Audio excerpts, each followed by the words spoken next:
In remembrance and respect to this memorial this day, I ordered our flags to be flown at half-staff. We've met here in front of this United States Capitol many times before to memorialize our fallen heroes. It's particularly appropriate today because here 9 months ago, your brothers and sisters thwarted an unconstitutional and fundamentally un-American attack on our nation's values and our votes. But because of you, democracy survived, but only because of the women and men, the U.S. Capitol Police Force, the Washington, D.C. Metropolitan Police Department, and other law enforcement agencies who once again literally put their bodies on the line to protect our democracy.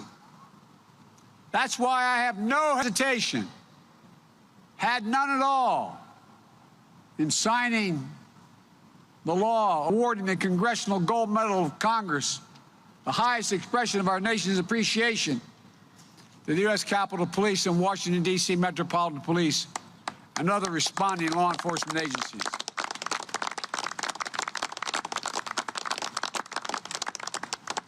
Because of these men and women, we averted a catastrophe. But their heroism came at a cost to you and your families. 150 officers injured, 5 lost in the attack's aftermath. The toll on this profession these past years has been heavy, too heavy. 2020 was the deadliest year for law enforcement on record. And today, we're here to remember nearly 500 of your brothers and sisters, husbands and wives, sons and daughters. 2019 and 2020, we lost so much.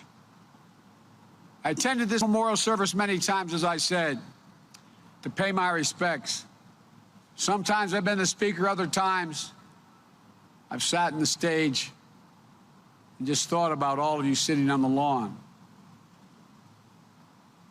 Although this year, I don't know any of the personally who have fallen, any of the individuals. I've gone through all the names. I feel I know them without having ever met them. You see, I grew up in neighborhoods in Scranton, Pennsylvania, and Claymont, Delaware, and Bellefonte, where I grew up with the guys and women that we're honoring today. One of my best friends in grade school, Eddie Hill, became the superintendent of Delaware State Police. A great friend and competitor in the other major high school. We played ball against one another. Charlie Daugherty became the head of the chief of the Wilmington Police Force, and so many more. So although I didn't know them personally, I know you. I know you. I always joke that I grew up in places where you either became a cop, a firefighter, or a priest. I wasn't qualified for them, so I had to settle for this. But all kidding aside, over the years, as chairman of the Judiciary Committee, I've got to know you. Even as kids, we could see in the women and men around us who were the ones who had the heart. They were the ones who ran in to help you when everyone else was running away. They ran toward cries for help, even when they were in grade school, knowing they'd be able to help a little bit, even if they were outnumbered. And I'm not making this up. Think about it. Think about your son, your daughter, your husband, your wife, who they were, what was inside them. It was about service, to protect, defend.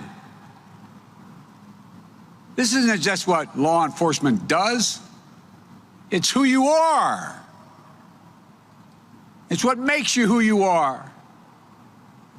And when you put on that shield in the morning and walk out the door each day, every family member dreads the possibility of receiving that phone call. I was talking to Steny about this, just as our son Bo was in Kosovo for about 6 months and in Iraq for a year.